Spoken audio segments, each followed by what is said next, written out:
Hey Stoic warriors, welcome back to Deep Dive Stoic, where we use the wisdom of the past to silence the noise of narcissists in the modern world. Today we're talking about a very specific kind of tormentor, the narcissist.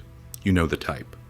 They walk into the room like they own it, demand attention like it's air, and yet crumble the second you stop feeding their ego. They are fragile egos cloaked in arrogance, manipulators who disguise control as care, and they will drain you unless you know how to fight back. But here's the truth. Fighting back doesn't mean getting even. It means getting wise. And that's what we're doing in this video. If you've ever been gaslit, guilt-tripped, or emotionally drained by a narcissist, this is for you. Because today we're uncovering 10 powerful Stoic strategies to completely unravel the narcissist's control without lifting a finger in malice. Inspired by the enduring wisdom of Marcus Aurelius and Epictetus, this isn't about revenge, it's about rising. These tools will help you protect your energy, reclaim your identity, and turn their manipulation into meaningless noise. From silent defiance to unstoppable personal growth, we're arming you with everything you need to stay calm, centered, and absolutely unbreakable. And no, this isn't surface-level advice. This is psychological self-defense at its finest. It's time to turn their chaos into your clarity. So before we begin, hit that like button, share this with someone who needs it, and subscribe if you're ready to master your mind. Let's flood the feed with strength, not noise. And make sure you watch until the end. The final method is the most liberating of all, and you won't want to miss it. Now let's get into it. The first strategy? The silent power of ignoring them, and why your indifference is their greatest nightmare. 1. Ignore them. Starve the narcissist of their lifeblood. The narcissist's favorite drug isn't power, it's attention. That's what keeps them alive. Every glance, every reaction, every drop of emotional energy you give them is another hit to feed their delusion of self-importance. And what happens when you cut off their supply? They spiral. Because a narcissist without attention is like a flame with no oxygen, quickly fading into irrelevance. Let's break this down with something real. Imagine you're at a dinner party. The narcissist walks in like they're royalty entering a grand hall. They sit down, flash a rehearsed smile, and launch into a story, one where they're the star, the victim, and the savior all at once. You've heard it before. They embellish everything, scanning the room for approval, waiting for someone to gasp, nod, or validate their fantasy. And you? You used to play along. You laughed, nodded, maybe even clapped just to avoid conflict. But not today. Today, you've changed. As they ramble on, you sit still. You don't react. You don't reward the performance. When they pause for effect, fishing for praise, you casually turn to the person next to you and ask, "Did you ever try that new place downtown?" That small shift, a simple redirection of your attention, is like a wrecking ball to the narcissist's ego. Why? Because their worst fear isn't being challenged. It's being ignored. This is where Stoicism becomes your secret weapon. Marcus Aurelius once said, "You have power over your mind, not outside events.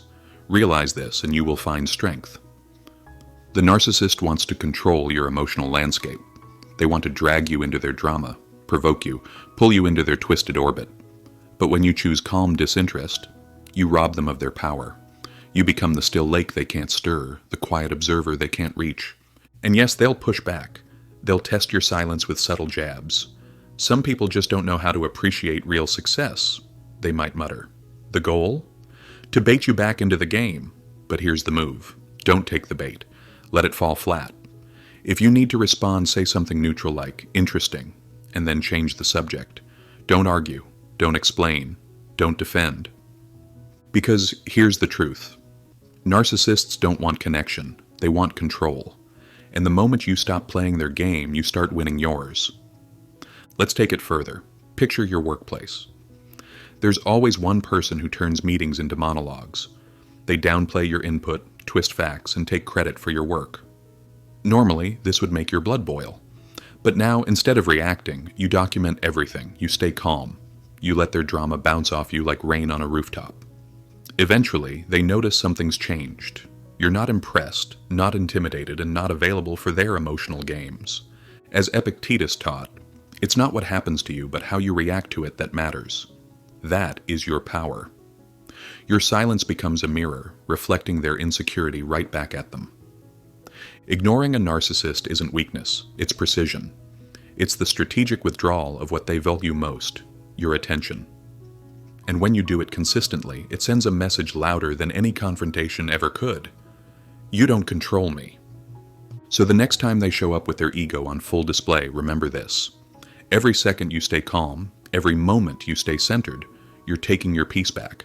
And that, Stoic warrior, is the kind of power no narcissist can steal. 2. Stay calm. The narcissist's volcano meets your glacier. Narcissists love chaos, your chaos. They poke, prod, and provoke, hoping to light a fuse. Why? Because your emotional reaction validates their power. To them, every time you lose your cool, it proves one thing: they control your state of mind. But here's where you flip the script. When their volcano erupts, you become the glacier, steady, silent, and unmoved. Let's bring this into the real world. Imagine you're working on a group project. The narcissist in the room deliberately criticizes your ideas in front of everyone. They say things like, "Honestly, I expected more from you," or "That's a weird approach, but sure." The goal? Embarrass you. Get under your skin. Most people would lash out or try to justify themselves. But not you, not anymore. You take a breath, look them in the eye, and calmly respond, "Thanks for your input," before returning to your work without skipping a beat. In that moment, you just shattered their entire strategy. Why? Because they expected heat and you gave them ice. Marcus Aurelius captured this beautifully when he said, "Choose not to be harmed and you won't feel harmed. Don't feel harmed and you haven't been." What if that wasn't just a quote, but your mindset? Imagine living in a way where insults don't stick, where criticism slides off your back, and where chaos never cracks your core. That's what it means to meet the narcissist's fire with stillness. But here's the secret most people miss. Staying calm isn't about suppressing your feelings. It's about mastering your response. That's the Stoic way. When you react emotionally, they win. But when you stay composed, you win twice. Once by protecting your peace, and again by showing them they have no hold over you. Take another example. Let's say you're in a relationship, and your narcissistic partner accuses you of being selfish because you decided to spend a quiet evening alone. "Oh, I guess you just don't care about us anymore," they say with a pout or an edge of sarcasm. It's a setup. They want you to rush to explain yourself, to argue, to defend. But what if instead you calmly say, "I needed rest tonight. Let's talk tomorrow," and then go read your book? Now you're not just staying calm, you're redefining the terms of engagement. Epictetus once asked, who then is invincible? The one who cannot be upset by anything outside their reasoned choice. That can be you. Not cold, not numb, but deliberate, measured, powerful. Think of it this way. The narcissist is like a toddler, mid-tantrum, throwing toys across the room, hoping you'll join the meltdown. But you're the parent who stands calmly, arms crossed, letting the storm pass.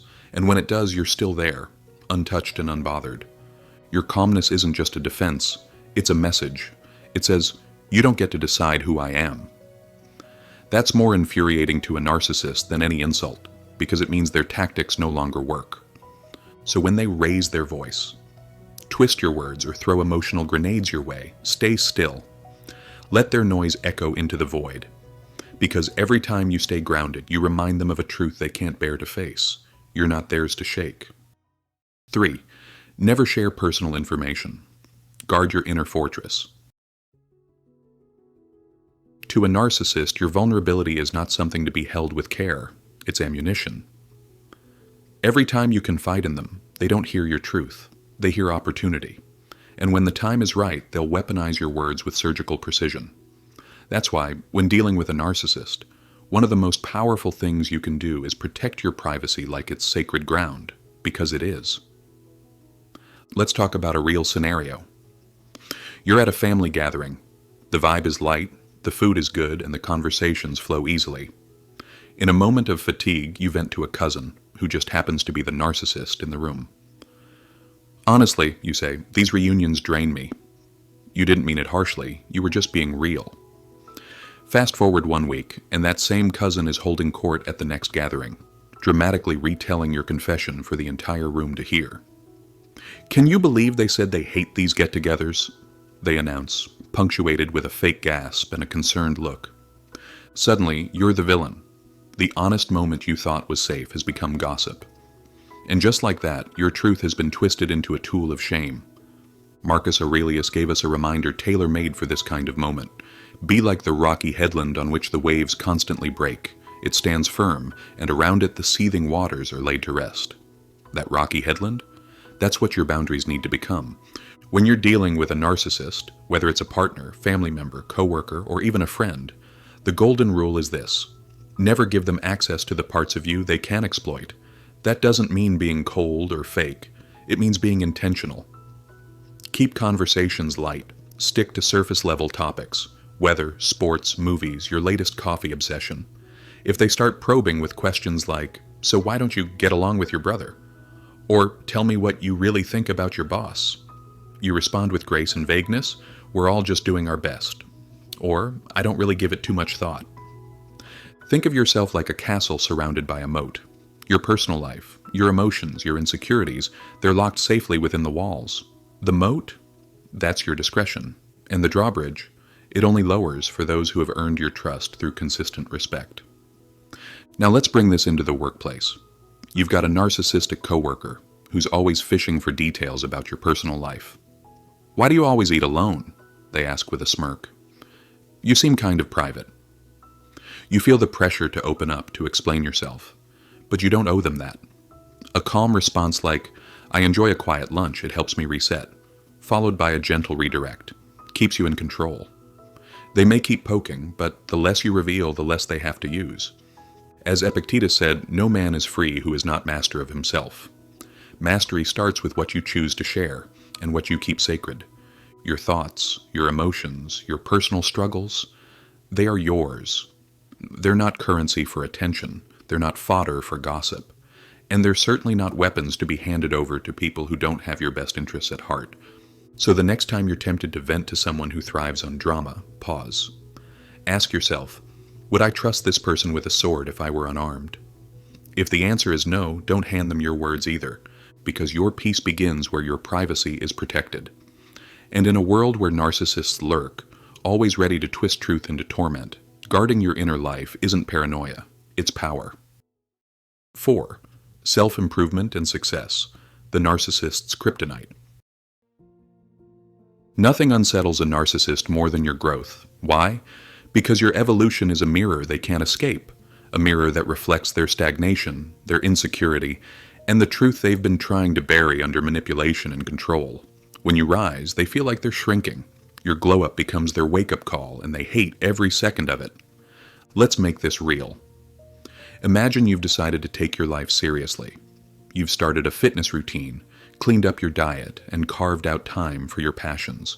You feel stronger, clearer, more alive. At first, the narcissist in your life, maybe a partner or a friend, pretends to support you. "That's great, babe," they say, smile thin as paper. But soon the sarcasm creeps in. "Oh, you're eating that again. Someone's a little obsessed, huh?" It stings, but deep down you recognize what's happening. You're leveling up, and they're panicking. That's because narcissists operate best when you're stuck. Your insecurity feeds their superiority. Your doubts give them something to control. But when you begin to move forward, to shine, to evolve, they lose their grip. Your success doesn't just threaten their ego, it exposes it. Marcus Aurelius said it best: "Waste no more time arguing about what a good man should be. Be one." That's the essence of Stoic power. You don't need to explain your growth. You live it. You embody it. And that silent transformation becomes louder than any argument could ever be. Let's look at another scenario. You're thriving at work. Promotions, recognition, a new sense of confidence. Meanwhile, your narcissistic ex suddenly reappears, liking your posts, sliding into your DMs with fake praise. "Wow, look at you. So proud." But you know what it really means. Translation?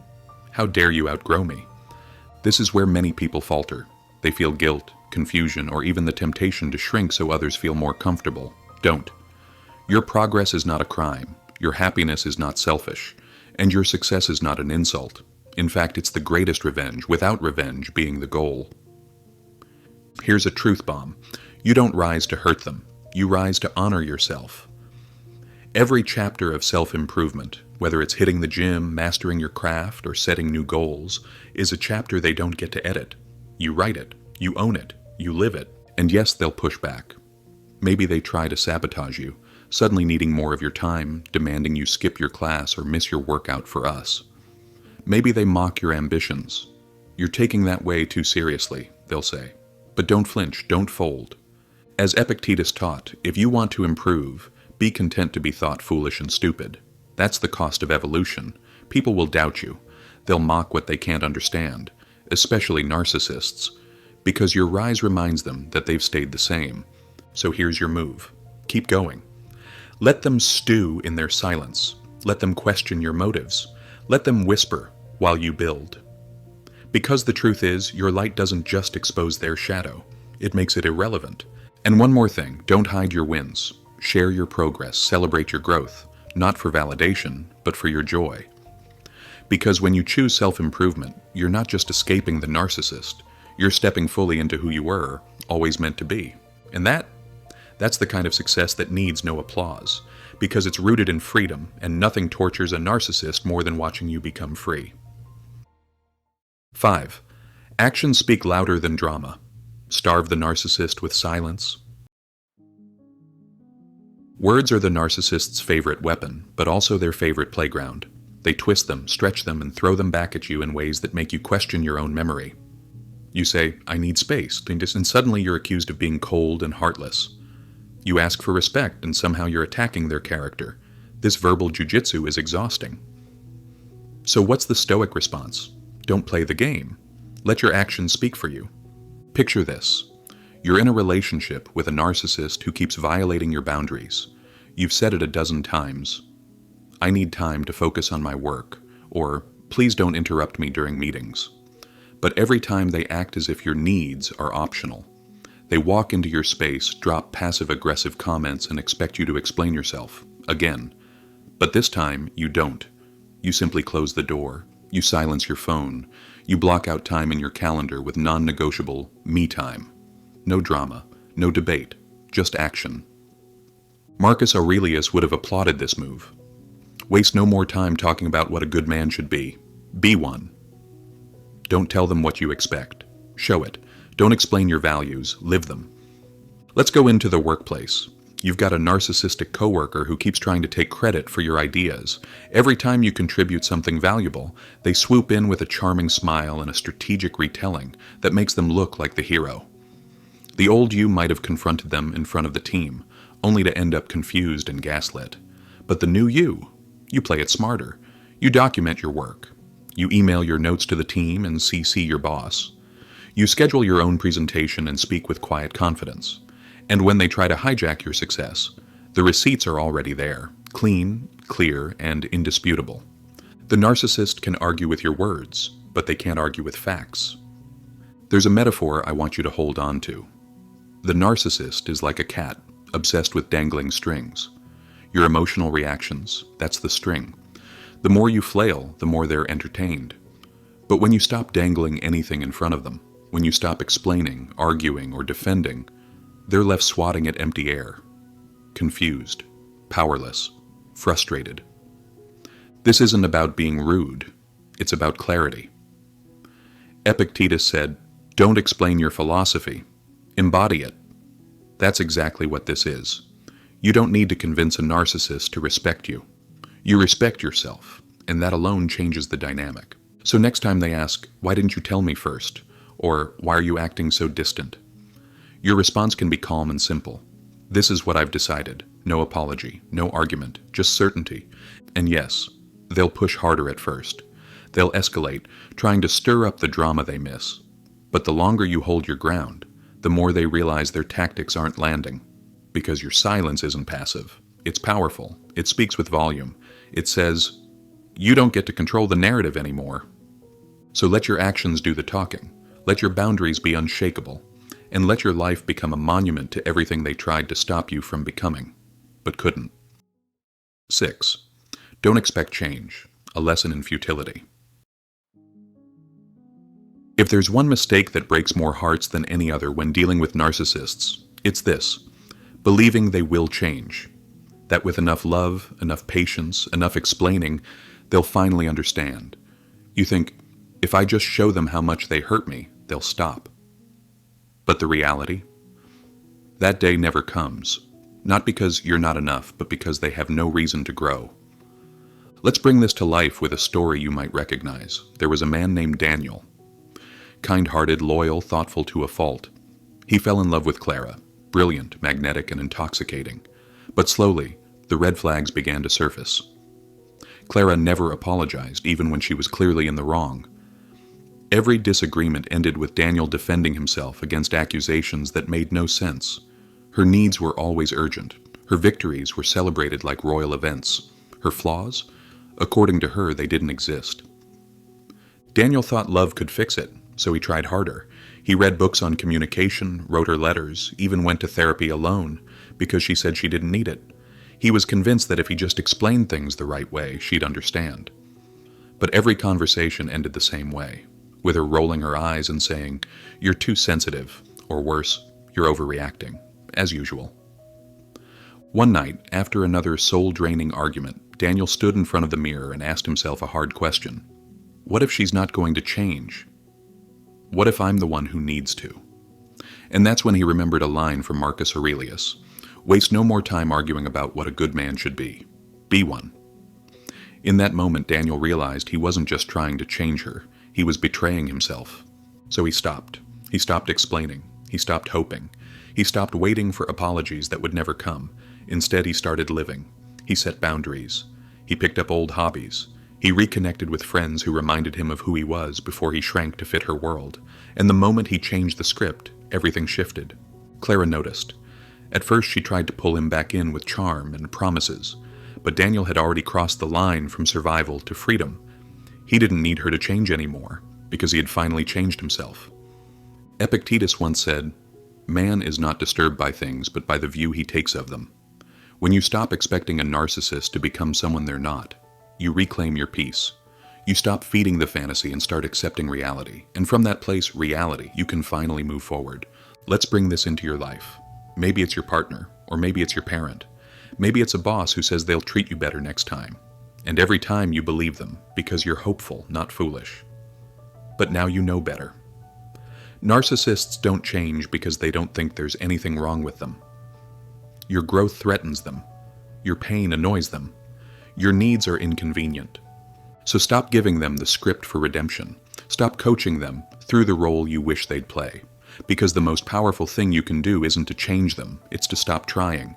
This isn't giving up, it's letting go. It's turning inward. It's choosing peace over potential. And that, Stoic warrior, is not surrender, it's strength. 7. Don't enter the power games. Leave the trophy to their shadows. To a narcissist, life isn't about connection, it's about competition. Every conversation is a match. Every disagreement is a battle. Every relationship is a race they need to win. But here's the twist. It's not even about the prize. It's about making sure you lose. That's the game. And the most powerful move you can make? Refuse to play. Let's make this real. Imagine your narcissistic boss pits you against a coworker for a promotion. "Let's see who really wants it," they say, subtly stoking tension between the two of you. You notice how they feed each of you just enough praise to keep you on edge. They frame it like a fair contest, but it's rigged. It's not about talent or merit. It's about control. Most people jump in trying to prove their worth, thinking they can win on integrity alone. But you pause. You see the manipulation for what it is, and instead of scrambling for approval, you focus on your work. You let your results speak, not your desperation. Marcus Aurelius reminds us, reject your sense of injury and the injury itself disappears. The power games only work if you believe you have something to prove. If you don't, they fall apart. Think of the narcissist as the ringleader of a circus. They need performers, people to react, to compete, to dance for their approval. But the moment you walk off stage, the show dies. You become the one thing they can't control. Unavailable. Now imagine this in a romantic setting. Every disagreement turns into a showdown. They issue ultimatums. If you really loved me, you'd fight for this. They escalate the smallest issues into emotional warfare. It's not about resolution, it's about domination. But instead of fueling the fire, you calmly say, "I'm not going to argue about this," and walk away. You don't match their tone. You don't defend yourself. You exit the arena completely. At first, they'll be stunned, then furious. Because you've done the one thing they can't stand. You've made them irrelevant. Epictetus nailed it when he said, "Freedom is the only worthy goal in life. It is won by disregarding things that lie beyond our control." And make no mistake, a narcissist's approval, praise, or validation is completely outside your control. So stop chasing it. Let them keep their trophy. Let them run their lonely race. Because here's the truth. They're not actually trying to win anything meaningful. They're just terrified of being seen as ordinary. And if you stop playing their game, their illusion of superiority begins to collapse. So the next time someone tries to pull you into a power struggle, whether it's a boss trying to manipulate you, a partner trying to guilt you, or a friend keeping score, step back. Don't grab the rope. Don't touch the bait. Just smile and say, "I'm not interested." The narcissist will spin in circles looking for someone else to pull into their shadow games. But you'll be too busy building a life that doesn't revolve around their chaos. Because in the end, the only real trophy worth winning is your peace. 8. Don't try to please them, the bottomless black hole of narcissism. Trying to please a narcissist is like pouring water into a bottomless pit. No matter how much effort, love, patience, or sacrifice you offer, it vanishes. Nothing is ever enough, because they were never looking to be satisfied. They were looking to stay in control. And as long as you're chasing their approval, they know they've got you right where they want you, off balance and exhausted. Let's step into a real-life situation. You're dating someone who at first made you feel like the center of the universe. Grand gestures, constant compliments, a whirlwind of attention. But slowly, the demands begin. Why didn't you text me back fast enough? You didn't post about our anniversary. Do you even care? You try harder. You cancel plans to avoid a fight. You rewrite messages 3 times to keep them happy. And still, it's never enough. One minute they're praising you. The next they're punishing you. You live on a seesaw and the weight is all theirs. Here's the hard truth. Narcissists don't want to be pleased. They want to be prioritized at the expense of your sanity. And once you realize this, you see the trap for what it is. Marcus Aurelius reminds us in his Meditations, think of yourself as dead. You have lived your life. Now take what's left and live it properly. That's not a morbid quote. It's a wake-up call. If you spend your life performing for someone who refuses to clap, you'll miss the moments meant to be lived on your own terms. Let's switch to the workplace. You have a narcissistic manager. You go the extra mile, working late, sacrificing weekends, perfecting every detail. You think, surely this time, they'll be satisfied. But they always find something wrong. You're too slow. You're too eager. You're too quiet in meetings. It's not about your work, it's about keeping you on edge, proving that no matter how much you give, they still hold the final word. This is where Stoicism becomes your escape plan. Epictetus said, curb your desire. Don't set your heart on so many things, and you will get what you need. Stop desiring their approval. Stop giving them the power to define your worth. You don't need their praise to be valuable. You don't need their validation to have confidence. And once you stop trying to please them, you break the chain they've used to control you. There's a moment of terror in letting go. You'll wonder, if I stop trying, what happens? And here's the beautiful answer. What happens is freedom. You step off the treadmill of emotional labor.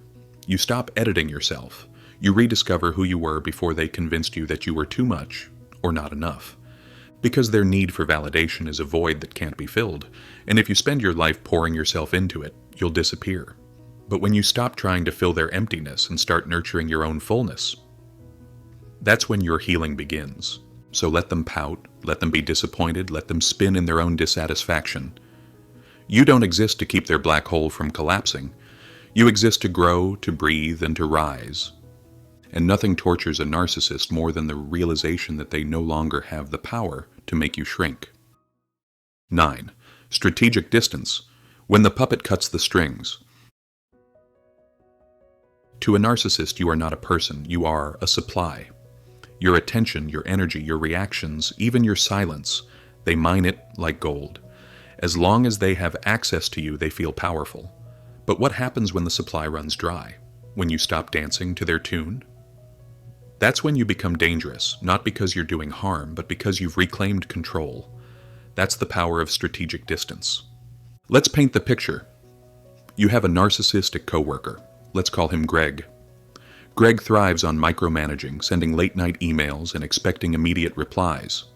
He thrives on urgency, chaos, and the illusion that without him everything falls apart. For a while, you play along. You answer quickly. You drop everything at his demands. But it starts to drain you. Your weekends blur into work. Your peace becomes a punchline. Then one day you make a quiet, life-changing decision. You stop. You start replying only during business hours. You decline meetings that don't require you. You create clear boundaries, respectful but firm. The moment Greg barks, "Why didn't you answer last night?" you calmly reply, "I respond during work hours unless it's urgent." No apology, no explanation, just fact. And just like that, the puppet cuts the strings. Marcus Aurelius gives us the inner compass for this shift. If you are distressed by anything external, the pain is not due to the thing itself, but to your estimate of it. And this you have the power to revoke at any moment. Greg's chaos isn't your problem anymore. It's background noise to a life you're finally living on your terms. Now let's talk about relationships. Maybe you're dating someone who insists on constant access, texting all day, calling late at night, flipping out when you don't respond immediately. You've tried to explain your need for space, but they guilt you. "So I guess you just don't care?" they ask with that hurt voice that used to work, but not anymore. You begin to take space intentionally. You let a text sit for an hour. You end a call with, "I need to rest now, I'll talk to you tomorrow." Not with anger, but with clarity. At first they'll escalate. Narcissists hate distance. To them, it's a threat. They'll bait you with guilt. "Wow, I guess I don't matter anymore." They'll test you with drama. "I knew you were pulling away." But here's your Stoic move. Don't react. As Epictetus said, first say to yourself what you would be, and then do what you have to do. You would be peaceful, grounded, free. So, you hold your ground. And that's what strategic distance is. It's not running away. It's not cutting people off out of anger. It's stepping back on purpose. It's recognizing that proximity to a narcissist comes at a cost, and choosing not to pay it anymore. You don't owe anyone unlimited access to your time, your mind, or your heart. And if someone only values you when they control you, they never valued you in the first place. So take your space unapologetically. Create silence where there used to be reaction. Watch how the narcissist stumbles when they no longer have your emotional energy to feed on. And understand this. Distance doesn't mean disengagement. It means freedom. Because the moment you step off their stage, you stop being their puppet and start becoming the architect of your own life. 10. Forgive and let go. The ultimate act of self-love. There's a kind of pain that lingers long after the narcissist is gone. Even when they're no longer in your life, their voice echoes. Their words loop in your mind. Their manipulation leaves scars invisible to others but deeply felt by you. And in the quiet, you replay it all. What they did, what they said, how you responded. You want justice. You want closure. But what you need is freedom. And freedom begins with forgiveness. Not for them, but for you. This is the part most people struggle with. Why should I forgive someone who never apologized, you ask? And the answer is simple. Because forgiveness is not about giving them peace. It's about taking yours back. Let's look at Maria. She spent years with a narcissistic partner who constantly belittled her, questioned her dreams, and mocked her sensitivity. After finally breaking free, she thought the hardest part was over. But in truth, the hardest part had just begun. Because even in his absence, his voice lingered. "You'll never make it without me. You're too much. No one else would put up with you." And in believing those lies, Maria was still handing him power, long after he was gone. Until one day she read something that stopped her in her tracks. Epictetus wrote, "He is a wise man who does not grieve for the things which he is not, but rejoices for those which he has." Maria realized that her past had already stolen enough. She wasn't going to let it steal her present too. So she forgave. Not to excuse what happened, not to invite him back, but to release herself from the grip of his shadow. She sat down, wrote everything she was still carrying, every insult, every betrayal, every disappointment, and then, one by one, she let them go. And with every release, she reclaimed a piece of herself. That's what forgiveness looks like. It's not weakness. It's not denial. It's courage.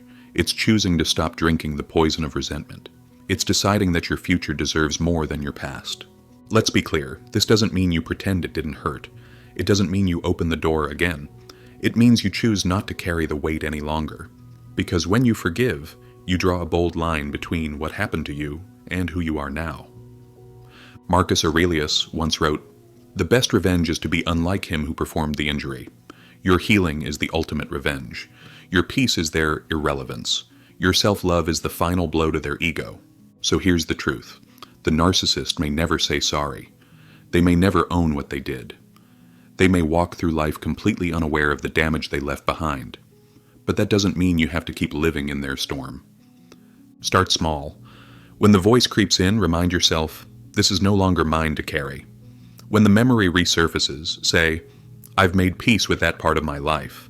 When you feel tempted to rehash the past, breathe and return to the present. That's where your power lives. Because forgiveness doesn't mean they won. It means you did. You chose freedom over bitterness. You chose growth over grief. And you chose to become something they never could.